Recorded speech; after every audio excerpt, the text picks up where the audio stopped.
ધોરણ 12 માં આપણે સંસ્કૃત છંદ પરિચય જોયો હતો એની અંતર્ગત આજે આપણે છંદની શરૂઆત કરીશું। પહેલા ભણ્યા હતા આપણે છંદ પરિચય, સામાન્ય પરિચયથી આપણે મેળવવાનો હતો એ તો જોઈ નાખ્યું છે। હવે આપણે આગળ જઈએ, આગળ જોઈશું તો સૌથી પહેલા આપણો એક છંદ છે આર્ય। તો સૌથી પહેલા આપણને એક ખ્યાલ હોવો જોઈએ કે આર્ય એ અક્ષર મેળ છે કે માત્રા મેળ। એના પહેલા હું તમને યાદ કરાવી દઉં કે સંસ્કૃતમાં આપણા છંદના પ્રકાર બે છે, કયા કયા? વૈદિક અને લૌકિક। વૈદિકનો કોઈ પ્રકાર છે નહીં, લૌકિકના બે પ્રકાર છે, જાતિ અને વૃત્ત। જાતિ એ આપણો માત્રા મેળ અને વૃત્ત એ આપણો અક્ષર મેળ। સૌથી પહેલા આટલું તો આપણને ખ્યાલ હોવો જોઈએ, ઓકે? વૈદિક અને લૌકિક એ સંસ્કૃતમાં છંદના બે પ્રકાર છે। વૈદિકનો કોઈ પેટા પ્રકાર નથી, લૌકિકના બે પેટા પ્રકાર જેને આપણે જાતિ અને વૃત્ત। જાતિ એટલે માત્રા મેળ અને વૃત્ત એટલે અક્ષર મેળ। આટલો બાબત આપણે ખ્યાલ રાખ્યા બાદ હવે આપણે જોઈશું આર્ય। તો આર્ય એ માત્રા મેળ છંદ છે, ખાસ વસ્તુને યાદ રાખજો। હવે આર્ય જો માત્રા મેળ હોય તો એમાં અક્ષરોની ગણતરી થાય નહીં, ફક્ત ને ફક્ત એની માત્રાઓની, ઓકે? એટલે એના માટે આપણે લઘુ અને ગુરુની જરૂર પડે। જો માત્રાઓની ગણતરી કરવી હોય તો લઘુ અને ગુરુની જરૂર પડે। લઘુનું ચિહ્ન શું છે? અર્ધચંદ્રાકાર। શું ચિહ્ન છે? અર્ધચંદ્રાકાર। અને ગુરુનું ચિહ્ન છે આડી રેખા, જેને બીજી શબ્દમાં આપણે કહીએ છીએ રેખા ચિહ્ન, ઓકે? હવે આપણને ખ્યાલ છે લઘુની માત્રા કેટલી હશે? 1 હશે, ઓકે? અને ગુરુની માત્રા હશે 2। આટલી ખાસ વસ્તુ યાદ રાખજો। આર્ય એ માત્રા મેળ છંદ છે। માત્રાઓ મેળ છંદમાં અક્ષરોની ગણતરી થતી નથી, ફક્ત ને ફક્ત એની માત્રાઓની ગણતરીના આધારે જ છંદ નક્કી કરવામાં આવે છે। તો એમાં લઘુ અને ગુરુની જરૂર પડે। લઘુનું ચિહ્ન છે અર્ધચંદ્રાકાર અને ગુરુનું ચિહ્ન છે આડી રેખા। લઘુની એક માત્રા હોય છે જ્યારે ગુરુની 2 માત્રા હોય છે। તો સૌથી પહેલા જે સંખ્યા, જે માત્રાઓની સંખ્યા છે, આમાં અક્ષરો કે લઘુ ગુરુ હા એનાથી લેવા દેવા કોઈ ચોક્કસ એવો નિર્ધારિત કરેલા હોતા નથી। હા, એમની સંખ્યા જે છે કે શેની કે માત્રાઓની જે સંખ્યા છે એ નિર્ધારિત કરેલી હોય છે। તો એ બાબતનો ખ્યાલ રાખજો। જોઈએ હવે સૌથી પહેલા એનું લક્ષણને જોઈએ તો અહીંયા કહે છે એસ્યા પ્રથમે પાદે, પ્રથમ ચરણમાં દ્રાદશ એટલે માત્રા તથા તૃતીય અપી, પ્રથમ ચરણ અને ત્રીજા ચરણમાં દ્રાદશ માત્રા। દ્રાદશ એટલે 12, પહેલા ચરણ અને ત્રીજા ચરણમાં 12 માત્રાઓ હોય। અષ્ટાદશ દ્વિતીય, ચતુર્થકે પંચદશ સાર્ય। દ્વિતીય એટલે બીજા, પાદે એટલે ચરણમાં, અષ્ટાદશ એટલે 18। જ્યારે બીજા ચરણમાં 18 માત્રાઓ હોય અને પંચદશ સાર્યા ચતુર્થકે, અને ચોથા ચરણમાં કેટલી માત્રાઓ હશે? 15 હશે। જ્યારે અહીંયા કેટલી છે? 18। અર્થાત જેના પ્રથમ અને તૃતીય કુલ ચરણ કેટલા હોય? 4 ચરણ હોય। તો આપણને ખ્યાલ છે 4 ચરણની અંદર પહેલી વસ્તુ તરીકે ખ્યાલ હોવો કે ચરણ કોને કહેવાય? તો જ્યાં અલ્પ વિરામ હોય એની આગળનો જે શબ્દ હોય પંક્તિ આપેલી હોય એટલે એક ચરણ। આપણે જોઈએ અહીંયા જુઓ તમે ક્યાંય તમને એવું દેખાય છે? ઉદાહરણ આપણે જોઈશું તો એને વધારે વિસ્તૃતથી સમજીએ, પણ એના પહેલા જોઈએ તો પહેલા અને ત્રીજા ચરણ, મુખ્ય 4 ચરણ હોય, એમાં પહેલા અને ત્રીજા ચરણમાં 12 માત્રાઓ હોય। આ ખાસ વસ્તુને યાદ રાખજો। એમસીક્યુમાં કન્ફ્યુઝ કરવા માટે ઘણીવાર આવા પ્રશ્નો પૂછવામાં આવે છે।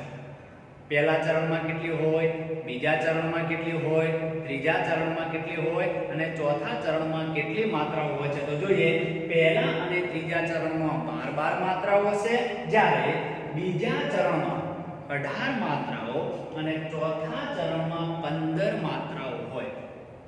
કેટલી થાય? પહેલા અને ત્રીજામાં 12, પછી બીજામાં 18 અને ચોથામાં 15 માત્રાઓ હોય ત્યારે આપણો કયો છંદ થશે આર્યા. જોઈએ હવે ઉદાહરણ આપણે જોઈએ. ઉદાહરણ આપ્યું છે અહીંયા કે વ્યસને મિત્ર પરીક્ષા સુર પરીક્ષા રણા અંગણમ ભવતી વિનયે ભૃત્ય પરીક્ષા દાન પરીક્ષા ચ દુર્ભિક્ષે. શું કહે છે? વ્યસને મિત્ર પરીક્ષા, મિત્ર પરીક્ષા, મિત્રની પરીક્ષા. વ્યસને એટલે સંકટના સમયમાં, મિત્રની પરીક્ષા સંકટના સમયમાં એટલે કે મુશ્કેલીના સમયમાં થાય છે. જ્યારે સુર પરીક્ષા, સુર એટલે યોદ્ધા જે વીર હોય, ઓકે, સુરની પરીક્ષા રણાંગણે એટલે રણ મેદાનની અંદર થાય છે. આપણે જોઈએ છે જે શૂરવીર હોય તો એ યુદ્ધ કરતો હોય તો એની પરીક્ષા ક્યાં આગળ થશે? ત્યાં આગળ. કોઈ શૂરવીર હોય એ કોઈ છંદ કે અલંકાર કે એકાદ દોહા કહી દેશે, એની પરીક્ષા થશે નહીં, કારણ એને તલવારથી લડવાનું છે. તો એની પરીક્ષા ક્યાં થશે? રણાંગણે એટલે યુદ્ધના મેદાનમાં. અને વિનયે ભૃત્ય પરીક્ષા, ભૃત્ય એટલે ચાકર, ચાકરની પરીક્ષા. વિનય એટલે વિનયમાં, વિનય બાબતને આપણે ક્યાં છે જેને આપણે ડિસિપ્લિન કહીએ છીએ, ઓકે. તો ચાકરની પરીક્ષા વિનયમાં થાય છે. અને દુર્ભિક્ષે ચ દાન પરીક્ષા, દુર્ભિક્ષે એટલે દુષ્કાળ, અને દુષ્કાળમાં ચ દાન પરીક્ષા, દાનવી અથવા દાનની પરીક્ષા દુષ્કાળના સમયમાં થાય છે. સમજણ પડી? શું કહે છે? મિત્રની પરીક્ષા સંકટના સમયમાં થાય, શૂરવીરની પરીક્ષા યુદ્ધ ભૂમિમાં થાય છે, જ્યારે ચાકરની પરીક્ષા વિનયના સમયમાં થાય છે, અને દાનની પરીક્ષા દુષ્કાળમાં થાય છે. ઓકે, આ આપણું ઉદાહરણ. હવે આપણે જોવાનું શું છે? લઘુ અને ગુરુ એટલે એક માત્રાઓ અને બે માત્રાઓ. ઓકે, તો આપણને ખ્યાલ છે પહેલા ચરણમાં કેટલી હતી? 12. પછી ત્રીજા ચરણમાં કેટલી છે? 12. ઓકે, પછી બીજા ચરણમાં કેટલી છે? 18. અને પછી ચોથા ચરણમાં કેટલી છે? 15. તો 12 24 અને આને ટોટલ કરો કેટલી થઈ? ખ્યાલ આવી ગયો ને? હવે એના પહેલા આપણે જોઈએ તો વ્યસ અને હવે આપણે જોઈએ કે માત્રાઓની ગણતરી કઈ રીતે કરવી. તો આપણે એક બાબતનો ખ્યાલ છે, આપણને ખ્યાલ હશે કે જોડાક્ષરની માત્રાઓ કેટલી ગણાય? એક જ ગણાય. અડધો અક્ષર હોય જેને આપણે થોડો અક્ષર કહીએ છીએ, અહીં પણ માત્રા કેટલી ગણાશે? ખ્યાલ છે આપણે? ઓકે, જોઈએ. વ્ય તો બંને શબ્દ એક છે એટલે એની માત્રા કેટલી થાય? એક થઈ. એક થઈ ને તો ઉપર લઘુ આવશે કે ગુરુ? તો ઉપર લઘુ આવશે. અર્ધચંદ્રાકાર. સ પણ કેવો છે?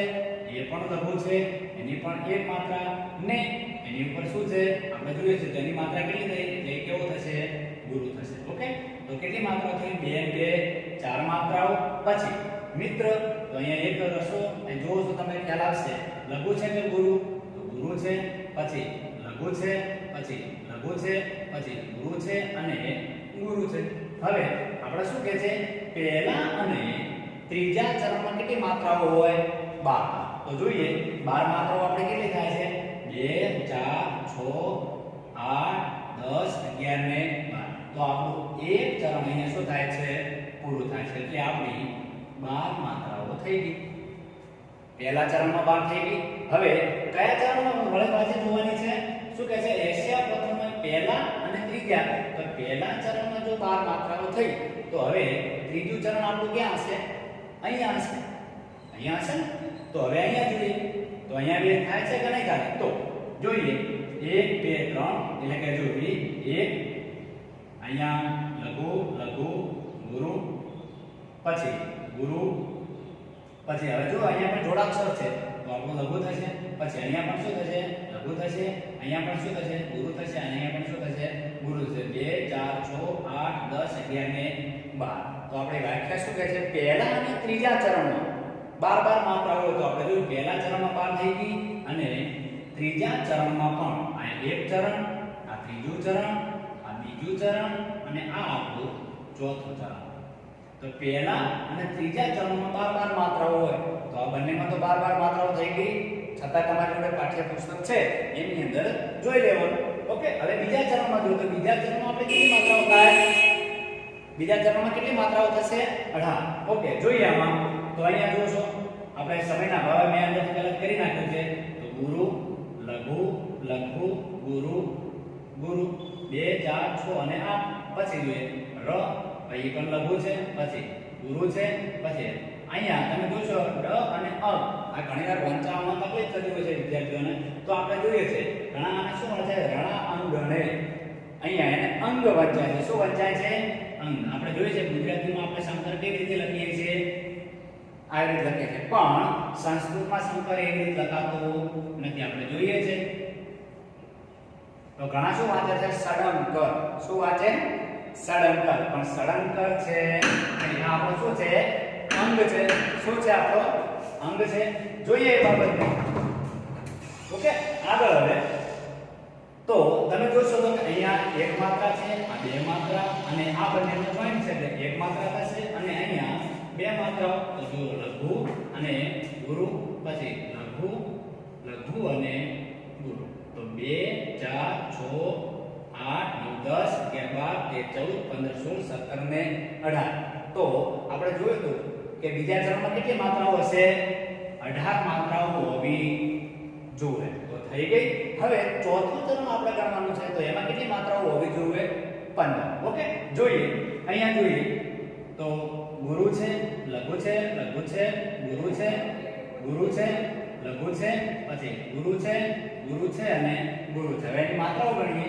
2 4 6 7 8 9 10 11 12 13 14 અને 15 તો વિદ્યાર્થી મિત્રો તમે જોઈ શકો છો પહેલા ચરણમાં આપણી 12 છે માત્રાઓ ત્રીજા ચરણમાં આપણી 12 માત્રાઓ છે પછી બીજા ચરણમાં આપણી 18 માત્રાઓ છે અને ચોથા ચરણમાં આપણી 15 માત્રાઓ છે એટલે આપણા વ્યાખ્યા પ્રમાણે ઉદાહરણ આર્યા છંદની જે વ્યાખ્યા આપી છે એ મુજબ એની આખી જે માત્રાઓ છે યોગ્ય બેસે છે તો વિદ્યાર્થી મિત્રો આના અંદાજે તમને ખ્યાલ આવી ગયો છે કે આર્યા મેળની અંદર માત્રાઓની ગણતરી થાય છે બાદ શબ્દોની અક્ષરોની ગણતરી થતી નથી ઓકે ખ્યાલ આવી ગયો છે હજુ પણ તમને એવું લાગતું હોય તો તમારી જોડે પાઠ્યપુસ્તક છે એની અંતર્ગત ઉદાહરણ આપેલા છે તમારે એની અંદર આ રીતે જોડા અક્ષર હોય તો એક જ એને લઘુ ગણાય અને એની એક જ માત્રા હોય અને થોડો અક્ષર હોય તો પણ એની એક જ માત્રા ગણાય છે આ બાબતને ખ્યાલ રાખવા નહીંતર ઘણાને શું થશે એ માત્રાઓ વધી જશે